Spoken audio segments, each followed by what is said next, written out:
warm Sabbath greetings to everyone.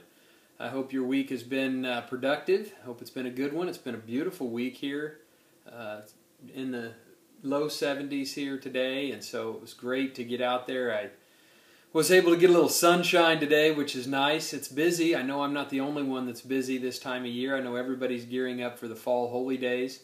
It's busy as coordinating duties kind of overshadow much of everything else going on right now. Just trying to juggle some other some go-tos and things like that in the midst of festival planning, and so it makes it very interesting. But I like that. It's much better than the alternative. Certainly not boring around here right now, and so I do appreciate your prayers. I want to say that again. I appreciate your prayers. As far as the coordinating goes, we just want everybody to be able to have a fantastic feast in the Dells, and I'm sure the other coordinators around the world are in the very same mode, just trying to get everything just right, trying to be as organized as we can to make it a wonderful and very special experience for everyone traveling to the various feast sites. So I know it's busy for you, but I hope you're making those plans and getting geared up for the fall holy days. Exciting things obviously going on in the world around us. And I had the opportunity, just a few thoughts tonight. I don't want to spend a lot of time tonight, but I had the opportunity to talk to someone this past week who was actually interested in attending the feast as a guest. And to be honest, no, I didn't allow him to attend as a guest, but it was one of those things where, most of the people that I have the opportunity to talk to, out there in the world, or maybe even those that have found us and are interested in finding out more about the church, most of those individuals are let's just say, whether they're necessarily being called or not, that's not always the case. But usually they're agreeable in the sense that they're not just argumentative or defensive. We run into those every once in a while, but the opportunity I had this week was with someone who, quite frankly, was just angry. There is, and Dr. Meredith talked about it, and we try to talk about that from time to time, that there is an angry spirit in this world. And that angry spirit, of course, is Satan the devil, and he has his workers, those fallen angels we call demons. The Scripture calls them demons, and they're very active. And the gentleman I talked to this past week, it just reminded me of how grateful I am for all of you. Thankful for your patience and your mercy.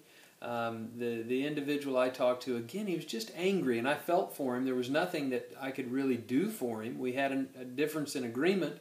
And instead of being able to talk rationally and talk maturely, I just was dealing with someone who was very angry. And it got me, just thinking about that whole concept of anger and how dangerous anger is.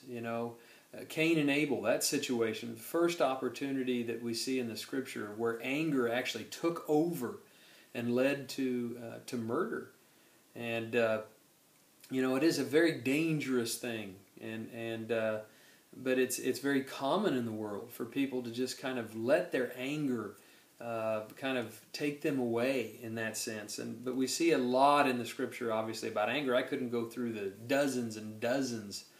There are literally hundreds of Scriptures when you look up anger and angry and just see all of the implications of anger in the Scripture. But I want to cover a couple that I think are very important. Proverbs 15:1. That's a soft answer turns away wrath, but a harsh word stirs up anger. So what we say and the way we say it is important in stirring up other people to anger. So we have to be very careful how we talk and how we respond to people. Even those, in this instance with this individual, I was not going to return that kind of anger.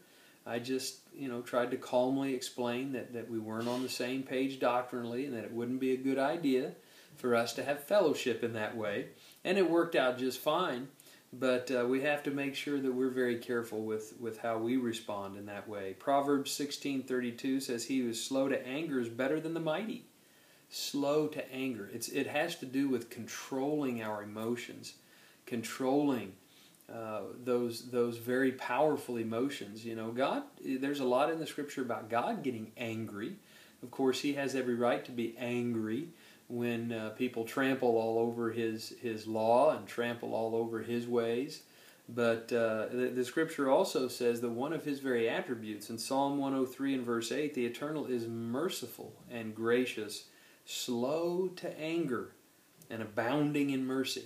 And so we can apply that to those Scriptures where it says that God is angry about certain things, or even, you know, certain people that He's used in a sense to punish others. There's times when He is angry in that sense, but this Scripture says that He's slow to anger. So if He's angry, it's taken some working to get Him there. He doesn't just deal emotionally in that sense where He just lets His emotions overwhelm Him.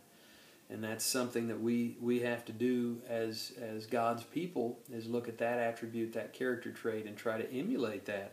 And sometimes it's hard because it just depends on, you know, sort of how well we control ourselves in that sense. Some of us do better than others, you know, as far as kind of learning how to control our emotions in that sense.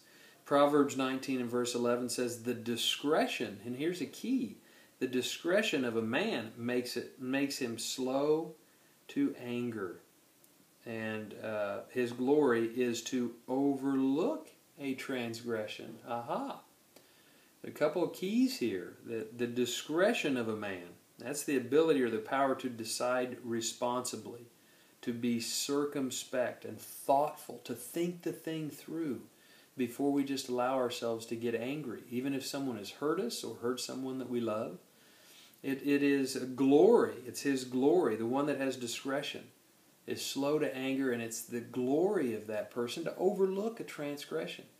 Sometimes it's best just let things go instead of just letting it kind of get us angry, work up that anger and that wrath within us. We've got to just learn to overlook some things and not let those things just kind of overwhelm us, but control our emotions and not let our emotions control us. So just something I thought I would share with you, and of course, again, I appreciate all of you setting that example, being so, you know, patient and merciful. We can all grow in those ways, though. None of us are perfect in those ways. I certainly am not.